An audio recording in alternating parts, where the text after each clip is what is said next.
राजा शेर। एक दिन राजा शेर का मंत्री भालू जंगल में घोषणा करता है।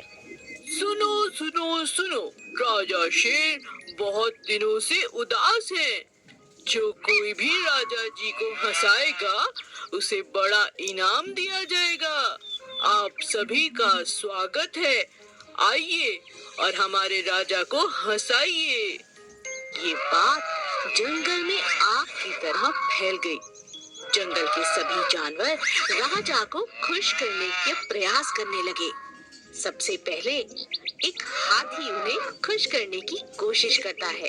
हाथी अपनी सूंड से तरह तरह के करतब दिखाता है, लेकिन राजा को हंसी नहीं आती। फिर बंदर की बारी आती है। मैं आपको हंसाने की कोशिश करता हूँ राजा जी। बंदर अपने बहुत अच्छे अच्छे करतब दिखाता है, मगर वह भी हंसाने में नाकामयाब होता है। इसी तरह सभी जानवर कोशिश करते हैं, लेकिन किसी को भी कामयाबी नहीं मिलती। अंत में नन्ही चींटी की बारी आती है। राजा के मंत्री भालू को लगता है किसी को इनाम नहीं मिलेगा। इतनी छोटी सी चींटी हमारे राजा को कहां से हंसाएगी। जब अच्छे अच्छे बड़े बड़े जानवर नहीं हंसा पाए तो ये चींटी क्या हंसाएगी।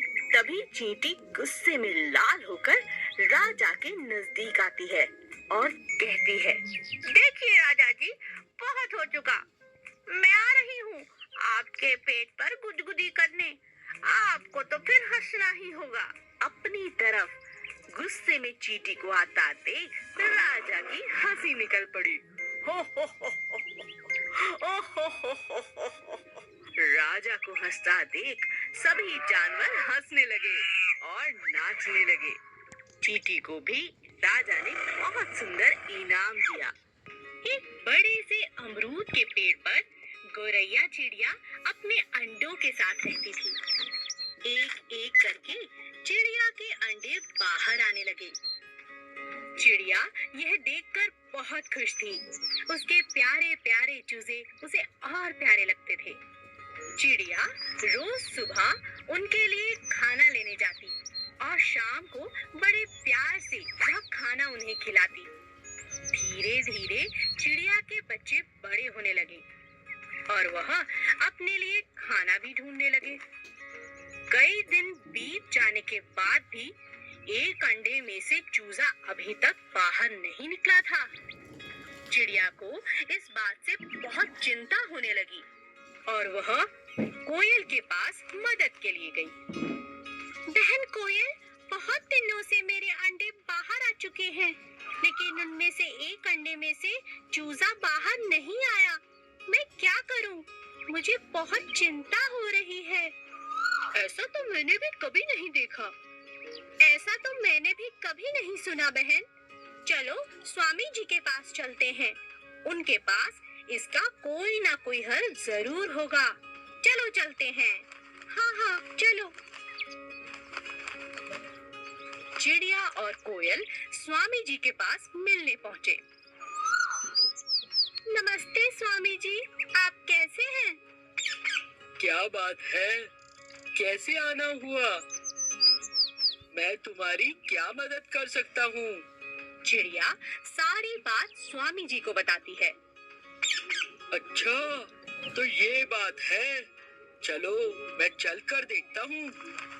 चिड़िया, कोयल और स्वामी जी घोंसले के पास पहुँचते हैं।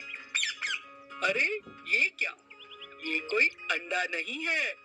तुम्हें अपने अंडे को पहचानने में जरूर कोई भूल हुई है। मुझे लगता है यह एक खिलौना है।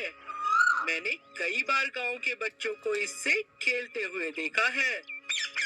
मेरा भरोसा करो और इसे एक बार नीचे फेंक कर देखो। नहीं नहीं स्वामी जी, इस तरह तो मेरा अंडा फूट जाएगा। नहीं नहीं चिड़िया रानी, मेरा भरोसा रखो, ये एक खिलौना ही है।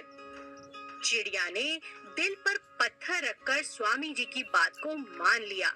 स्वामी ने अंडे को लिया और जमीन पर जोर से फेंका।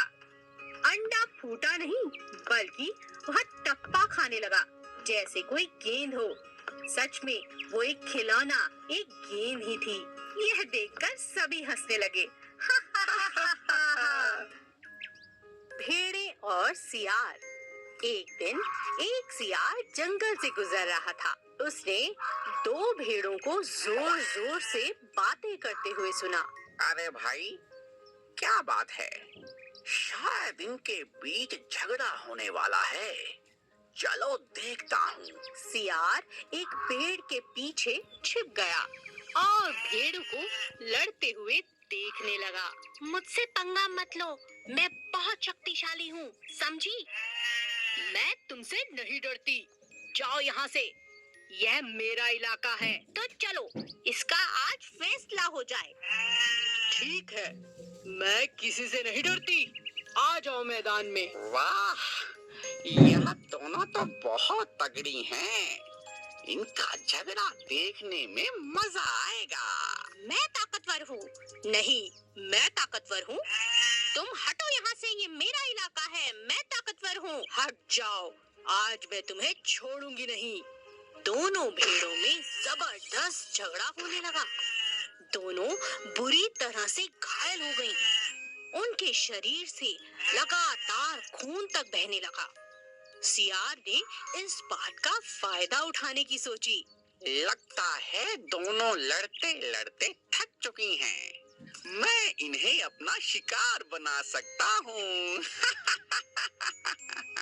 दोनों भेड़ों को लड़ता देख सियार लालच में आ चुका था। उन दोनों के बीच पड़कर एक एक कर दोनों को खा जाना चाहता था। सियार ने आओ देखा ना ताओ और भेड़ों पर टूट पड़ा, लेकिन दोनों भेड़ें बहुत ताकतवर थीं। उन्होंने सियार की जमकर धुलाई कर दी। हे भगवान, मैं सोच रहा था कि दोनों को एक एक करके कई दिनों तक खाऊंगा, लेकिन ये तो मेरे ही पीछे पड़ गई।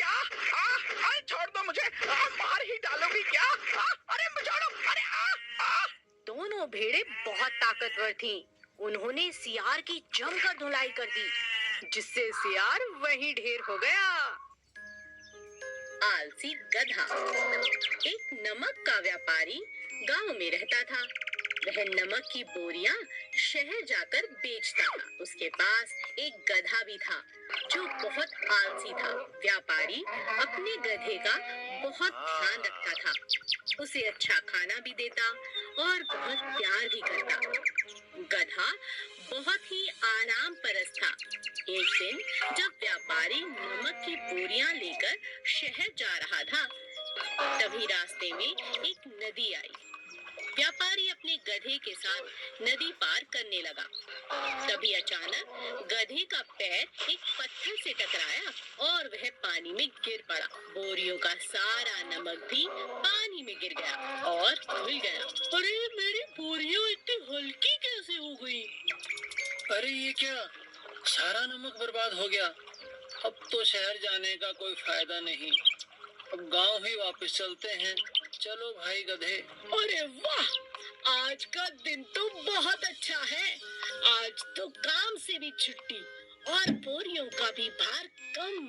अगले दिन जब दोबारा व्यापारी बोरियां गधे पर लादकर शहर की तरफ चला, तब गधे को काम से बचने का एक उपाय सूझा। क्यों न आज जान बूझकर गिर जाऊं, काम से भी बच जाऊंगा। ऐसा ही कुछ दिन चलता रहा।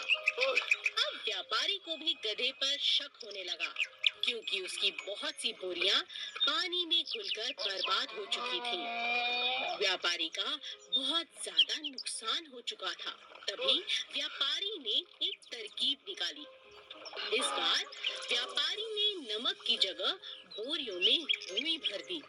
इस बार जैसे ही गधा पानी में गिरा तो बोरियां और भारी हो गईं। यह देख गधा परेशान हो गया। अरे अरे आज ये क्या हुआ? बोरियां इतनी भारी कैसे हो गईं? लगता है सेठ जी को मुझ पर शक हो गया है। बहुत दिनों से तुम मुझे बेवकूफ बना रहे थे। आज के बाद ऐसी गलती मत करना, समझे? समझ गया सेठ जी, समझ गया। तोते के अंडे। एक समय की बात है, तोते का एक बड़ा सा झुंड पीपल के पेड़ पर रहता था, मगर वे सब तोते बहुत उदास रहते थे, क्योंकि पास के गांव का एक शिकारी अक्सर आकर उनके छोटे छोटे अंडों को चुराकर ले जाता था। शहर में जाकर उन्हीं अंडों से जब बच्चे निकलते, उन्हें वह बेच देता। एक दिन एक तोते ने कहा, मेरा इस पेड़ पर रहने का दिल नहीं करता है। वह शिकारी जब चाहे आकर हमारे अंडों को चुराकर ले जाता है। हाँ दोस्त, अगर ऐसा ही चलता रहा तो हमारा वंश खतरे में है। हाँ दोस्त, तुम ठीक कहते हो। अगर ऐसा ही चलता रहा तो हमारा वंश एक दिन समाप्त हो जाएगा और हम सब अकेले हो जाएंगे। तभी अचानक शिकारी के जोर से चिल्लाने की आवाज आई। बचाओ, बचाओ, बचाओ, कोई तो मेरी जान बचाओ। अरे, ये तो उसी शिकारी की आवाज है। लगता है ये फिर से अंडों को चुराने आ रहा है। मगर ये बचाओ बचाओ क्यों कह रहा है? आखिर क्या हो सकता है? आखिर क्या बात है? नहीं नहीं, लगता है ये किसी मुसीबत में है। हमें इसकी मदद करनी चाहिए। मैं इस शिकारी की कोई मदद नहीं करूँगा। हमारे दुखों का कारण यही तो है। मिट्ठू तोता, जो दिल का बहुत अच्छा था, उसे शिकारी पर बहुत दया आई। मिट्ठू तोते ने कहा, मैं उसकी मदद जरूर करूँगा। मिट्ठू तोते को छोड़कर कोई भी शिकारी की मदद करने के लिए नहीं गया। मिट्ठू तोता जब शिकारी की मदद करने पहुंचा तो उसने देखा शिकारी दर्द से तड़प रहा है और उसके पैर पर सांप के दांतों के निशान हैं। लगता है शिकारी को सांप ने काटा है। मुझे इनकी जान बचानी होगी। मिट्ठू तोता तुरंत वैद्य जी के पास गया और उन्हें लेकर शिकारी के पास आया। वैद्य जी ने तुरंत सारा जहर निकाल दिया। धन्यवाद वैद्य जी, आज आपने मेरी जान बचा ली। धन्यवाद मेरा नहीं, मिट्ठू तोते का करो, जिसने समय रहते मुझे बुला लिया। शिकारी मिट्ठू तोते से अपने किए हुए कामों की माफी मांगता है और कहता है कि अब वह कभी उनके अंडों को नहीं पकड़ेगा। एक बुद्धि मेंढक। जंगल के किनारे एक तालाब था। वहाँ बहुत छोटे बड़ी मछलियाँ और मेंढक रहते थे।